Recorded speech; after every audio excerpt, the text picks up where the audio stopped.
ఈ Ather 450X కంప్లీట్గా range test చేసే ముందు ఒకసారి ఓడోమీటర్ అలాగే ట్రిప్ మీటర్ అనేది చెక్ చేయండి, కరెంట్ రైడ్ కూడా చెక్ చేయండి. సో ట్రూ రేంజ్ అయితే చెక్ చేద్దాము. సో ఇప్పుడు ప్రజెంట్ ఈ వెహికల్లో 95% ఛార్జింగ్ ఉంది, 99 కిలోమీటర్లు ట్రావెల్ చేయొచ్చు.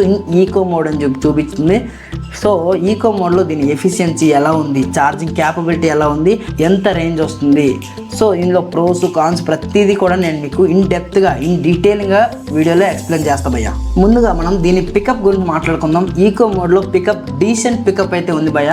సో మరీ పవర్ ల్యాగ్ అయితే నాకు అనిపించట్లేదు. ఈకో మోడ్లో మేమైతే ఇద్దరం వెళ్తున్నాము. సో ఈకో మోడ్లో ట్రూ రేంజ్ టెస్ట్ చేద్దాము అని చెప్పేసి. సో ఇంతకుముందు ఓలా కూడా రేంజ్ టెస్ట్ చేశాను ఈకో మోడ్లో, కానీ ఈకో మోడ్లో ఓలా అనేది కాస్త పవర్ ల్యాగ్ అనిపించింది. ఇప్పుడు చూడండి ఈకో మోడ్లో 43, 44, 45 వరకు అయితే టచ్ చేస్తూ ఉంది.